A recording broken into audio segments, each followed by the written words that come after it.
Bonjour à tous, j'espère que vous allez bien. Vous avez choisi l'analyse de Polygon aujourd'hui. Je vous rappelle, vous avez la possibilité de voter entre Cardano et ENA. Le coin qui reviendra le plus en commentaire gagnera l'analyse. Et également, n'hésitez pas à me proposer d'autres altcoins que je pourrais analyser. Je vous reparle du mentorship rapidement. Il est disponible, c'est ma formation la plus complète. N'hésitez pas à la récupérer. C'est le premier lien en commentaire épinglé. Tout ce dont vous avez besoin, c'est de vous inscrire sur Bitget via notre lien partenaire. C'est gratuit, de valider votre KYC et de faire un trade d'une valeur minimale de 100 $. Une fois que ça c'est fait, vous cliquez sur ce lien, la meilleure formation de trading crypto. Vous cliquez sur obtenir gratuitement, vous renseignez votre email, votre identifiant Bitget, vous cliquez sur recevoir gratuitement et quelques heures plus tard, vous recevez le mentorship dans votre boîte mail. Ça peut prendre jusqu'à 24 heures. Vous aurez deux formations. La première, assure ton bull run comme un pro, qui est juste ici. Et ensuite, le mentorship qui vous sera envoyé. Alors, pour revenir ici sur Matic, bon, pas comment dirais-je, de choses incroyables sans vouloir tuer le moral des gens. C'est une dynamique qui est toujours baissière, malheureusement.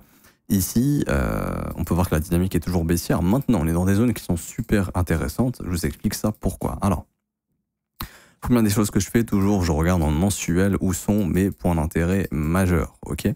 Et on peut voir que le marché ici avait récupéré le plus bas de 2022 et qu'il a aussi récupéré le plus bas de 2024, ok? Donc on voit qu'on est en train de bosser un fair value gap annuel dans toute cette zone. Cette zone sera une zone de bottom et à un moment donné de rebond pour Matic, pour pourquoi pas au cours de l'année peut-être 2026 aller chercher au moins le plus haut de 2025. Bref, mettez ça entre parenthèses, mettez-le dans un coin de votre tête. On va regarder la zone qu'on est en train de bosser actuellement. Et la zone qu'on est en train de bosser actuellement, vous pouvez voir que c'est cette zone de fair value gap ici en échelle mensuelle. Donc c'est une zone qui est plutôt intéressante pour former un rebond. Ok, rebond qui pourrait venir chercher ce fair value gap weekly qui est ouvert à 100% et qui pour moi sera retravaillé quoi qu'il arrive. Donc c'est-à-dire que si quelqu'un achète ici à 28, peu importe le drawdown qu'il peut accepter, il pourra sortir probablement sur un gain de 24% au minimum. Est-ce que vous trouvez ça intéressant? Ça, c'est à vous de voir. Également, il y a une zone que j'apprécie particulièrement, c'est cette zone de stop ici qui couvre ce fair value gap baissier.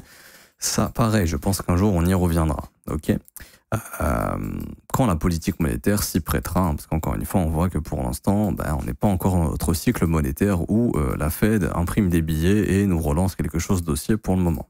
Vous voyez, avec le précédent bull run, on a envoyé plein d'argent, on a inondé les marchés de liquidités, on a eu un gros bull run. Là, pour l'instant, c'est plus le cas. Vous voyez que Matic suit exactement cette dynamique ici. C'est complètement fou, mais c'est le cas, ce qui est tout à fait normal. Et du coup, comme je disais, on bosse des zones de prix qui sont plus ou moins intéressantes. Maintenant, on va en daily et on regarde si on a un signal quelconque plutôt pertinent. Alors, je ne vois pas encore de force dans ce mouvement.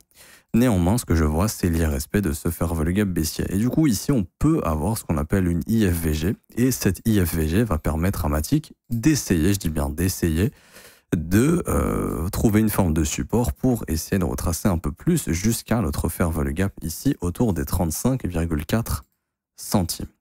En weekly, on regarde également, on a eu cette prise de stop juste ici, c'était le plus bas de 2024, on est venu chercher le plus bas de février également, enfin non, on est venu chercher ce plus bas, mais le plus bas de février est ici. Bon, le flux en weekly, on est bien d'accord, hein, il est toujours baissier ici, il n'y a pas de problème à ce niveau-là. Donc Matic sur du long terme, malheureusement, ça reste baissier. Baissier ne veut pas dire il faut vendre ou il faut pas acheter. Alors, la localisation est excellente pour un acheteur. Encore une fois, je parle juste de cette dynamique qui est toujours baissière. Hein. Mais ce que je veux dire, c'est que la localisation est intéressante en termes de retracement, etc. On est vraiment sur de gros retracements. On est sur des retracements supérieurs à 88,6.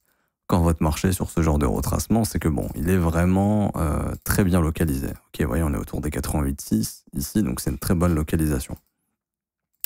Alors, pour revenir ici, du coup, là, moi, ce que je vois, c'est toujours aucun signal de retournement. Ok, c'est-à-dire que si vous achetez ici, vous prenez le risque tout simplement d'acheter un marché qui reste baissier, qui peut revenir bosser, se faire value gap à tout moment, mais le marché reste baissier. Après, il faut des convictions. Si vous pensez que Polygon peut revenir avec de la hype au cours de cette année, pourquoi pas. Ok.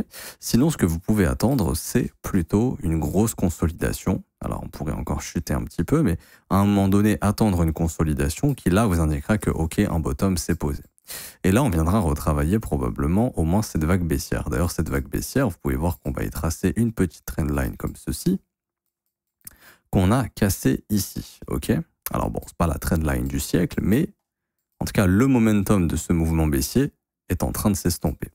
Généralement, ce que j'aime voir de l'autre côté de cette trendline, c'est une structure. Ça peut être un market structure shift, un breaker, ça peut être un W bottom, une consolidation, bref, peu importe, mais ce qu'on veut voir, c'est de la structure haussière.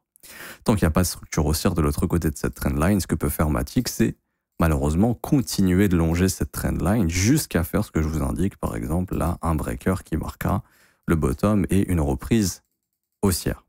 Donc, pour résumer, on a toujours une dynamique baissière, ok. Hop, on est sur une dynamique baissière, on n'a pas de signal de bottom ni de force, ok. Cependant, la localisation est très intéressante. Donc, si vous achetez maintenant, vous achetez un bon prix, mais vous achetez un marché qui est faible. Donc ça, il faut comprendre que votre argent va peut-être subir une dévaluation pendant plusieurs semaines jusqu'à ce qu'un bottom se forme. Il faut accepter ce bottom. Ou alors, vous allez acheter un signal de bottom. Comme je vous dis, ça peut être une grosse conso suivie d'un breakout. Ça peut être, on continue de descendre jusqu'à ce qu'on ait, bam, un breaker block. Et là, il est possible de se positionner sur le breaker block. Par exemple, ici, sur Matic. Hop, si je vous prends tout ce mouvement baissier, bon, je peux ici former la cassure de la trendline. Ok, il n'y a rien, il n'y a pas de structure, il n'y a rien. On continue de descendre, on descend, on descend, on descend, on descend. Là, il y a une première structure haussière qui se forme. C'est possible de rentrer à 43 centimes. Le marché push jusqu'à 58. Après, refait une dernière prise de stop. Et là, pareil. Ok, vous avez à nouveau un market structure shift. Ça peut être votre signal ici. Et là, on a un beau rallye, donc ça peut être d'essayer de capturer ce genre de mouvement. Le dernier mouvement baissier, il est là, donc en cas de retracement, il sera assez probable, alors si le bottom est ici ou même un petit peu plus bas, de revenir chercher entre 0,5 et 0,75. Ça sera votre zone de vente. Ok, donc un signal peut être donné, je sais pas, à 25 centimes, ça pourrait revenir entre 50 et 60. Maintenant, sur du long terme, est-ce que Matic, ça peut aller beaucoup plus haut? Oui, mais pour ce faire, il faudra casser le dernier sommet. Ok? Si on n'y arrive pas, c'est compliqué pour lui. Donc là, on voit qu'on est sur un bad range, qu'on a dévié au sud. C'est pour ça que c'est intéressant ici, je vais tout clean, hein, mais ça va être intéressant ici, sous ce lot, d'observer de la force. Parce que là, c'est le bas du range. Et on peut être en train de faire potentiellement une déviation du range pour essayer de le réintégrer. Et à ce moment-là, un signal plutôt pas mal, ce serait,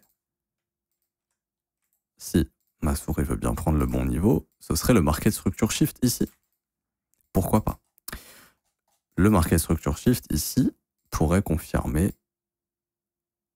la réintégration et ensuite, dans une optique de range, bon, faites attention au retracement du précédent mouvement, mais si jamais dans une optique de range, le marché pourrait tout simplement décider de revenir travailler, pourquoi pas, le milieu du range. Donc là, on écrit range et on voit qu'au milieu du range, on a toujours ce gros fair value gap qui, je pense personnellement, sera comblé. Là, on le voit, hein, il est ici. Donc ça sera un bon objectif pour le marché autour des 78 centimes, 85 centimes. Pour l'instant, ça ne sert à rien d'essayer d'aller chercher plus haut, ça reste des objectifs réalistes. Ok, mais ce qu'on aimerait, c'est plutôt voir quelque chose comme ça. Vraiment que le marché redevienne fort et qu'il puisse se rediriger. Là, on a ce qu'on appelle un relative equal high. Il y a vraiment une zone de stop évidente que le marché reviendra travailler, très probablement. Et juste ici, dans cette zone entre 85 et 79. Le signal pourrait être ce market structure shift ici, donc la cassure du précédent sommet. Ok, ça serait un premier bon signal. Maintenant, pour les objectifs très long terme, bon, bah, encore une fois, pour l'instant, ça sert à rien d'en parler. On voit que Matic, malheureusement, n'a pas réussi à casser 38,2. Vous connaissez la règle, hein, tant que 38,2 n'est pas cassé. Donc ici, il y a eu une tentative, mais malheureusement, ça a échoué. On a été réabalé instant. On a réintégré les 38,2. Tant que 38,2 n'est pas cassé, il y a deux possibilités. Soit une longue consolidation, c'est un peu ce qu'on est en train de faire, ou malheureusement une continuation baissière. Donc là, si c'est le cas, c'est-à-dire qu'on reviendra bosser ces zones ici. Ça peut être de 7 centimes jusqu'à 20 centimes. Ok. Si un jour on casse 38,2, la zone de rechargement de short nous appellera, mais bon, là je pense que ça sert à rien de faire une analyse là-dessus. Pour l'instant, on en est très très loin. Et voilà, donc ce qu'il faut comprendre, c'est qu'on est sur des lots annuelles. C'est des zones qui sont pas dégueulasses pour se positionner long terme. Mais ce qu'il faut bien comprendre, c'est que la dynamique reste baissière. Et tant que la dynamique restera baissière, malheureusement, ça va être compliqué pour Matic de former un bottom quelconque. Ok, ça va être compliqué pour lui. Enfin, ça va pas être compliqué pour lui de poser un bottom, mais ça peut prendre du temps et ça va être compliqué pour lui, en tout cas, de s'apprécier, de prendre de la valeur. Ok, et surveillez bien ce dernier fair value gap weekly, parce que si on vient le chercher et que le marché se fait rejeter, là, il y aura énormément de probabilités, malheureusement, de refaire de la continuation baissière. Parce que Matic, clairement, c'est un actif qui sous-performe le Bitcoin et tant qu'il ne trouve pas non plus de signal de force contre Bitcoin, bah, c'est un actif en fait sur lequel il ne faut pas se positionner, autant aller sur Bitcoin. En gros, là, si vous mettez votre argent sur Matic et Bitcoin, vous perdez de l'argent sur Matic, là où vous en gagnez sur le BTC. Enfin, ça dépend. Si Bitcoin chute, vous en perdez, mais en tout cas, vous allez en perdre plus sur Matic, ça c'est certain. Et quand le marché monte, vous allez en gagner moins avec Matic, parce que Matic sous-performe le BTC, ça c'est la courbe contre Bitcoin. On voit qu'il y a pour l'instant toujours aucun signal de bottom. Ici, on a essayé d'en faire un, malheureusement ça a échoué, donc ça va devenir une grosse zone de résistance dans le futur. Donc il faudra s'attendre à un retravail de cette zone probablement pour essayer de continuer de baisser. Donc pour l'instant, c'est pas fameux. Je m'arrête ici pour aujourd'hui, j'espère que ça vous aura plu. Si c'est le cas, n'hésitez pas à laisser un petit pouce bleu, vous abonner si ce n'est pas déjà fait, mettre un petit commentaire. Je vous rappelle, en commentaire épinglé, vous avez aussi le copy trading. On a des stratégies qui vont tourner, 100% automatisées, certaines manuelles, d'autres des algorithmes. Stratégie LIM 15 TP la semaine dernière, stratégie SPT ici, 6,67 R, stratégie GOAT moins 0,92. Donc on est sur une semaine positive malgré la stratégie GOAT légèrement négative qui, tout de même, depuis le début, est totalement rentable et annonce un retour annuel estimé à 43%, ce qui est exceptionnel. Tout ça, c'est sans rien faire. C'est le premier lien en commentaire épinglé. C'est gratuit, vous conservez 100% des gains. Il vous suffit simplement de vous inscrire sur BitGet, notre lien partenaire, de cliquer sur ce lien rejoindre copy trading, de mettre votre email identifiant BitGet, prénom, cliquer sur rejoindre et d'ensuite de regarder ces 4 vidéos dans configurer le copy trading, 1, 2, 3, 4 et ces 4 tutoriels qui vont vous montrer comment configurer notre plateforme de copy trading. C'est 100% sécurisé, vos fonds restent sur BitGet, on n'a pas le droit de toucher à vos fonds. La seule chose qui se passe, c'est que quand on exécute un trade, ça se réplique automatiquement en quelques millisecondes sur votre compte. Et ensuite, vous avez aussi l'école de trading, si vous voulez vous former à mes côtés, avoir accès à mes analyses tous les jours que je ne poste pas publiquement, c'est réservé aux élèves. Vous aurez aussi un accès au Discord dans la partie école qui est réservé aux élèves. Donc vous pouvez échanger avec moi-même et les professeurs, on est là pour vous aider. Et vous aurez aussi accès à la formation de l'école qui est juste ici, 19 heures de cours vidéo, 8 modules qui vous forment de A à Z. Ça se passe dans l'école, c'est un abonnement qui est payant, 49 € par mois, c'est sans engagement. Vous avez aussi les offres 3, 6 et 12 mois qui vous sont proposées avec des réductions et vous avez même les témoignages des membres juste ici si vous souhaitez les lire. Je m'arrête ici, bonne journée à tous, on se retrouve très bientôt. Ciao, ciao.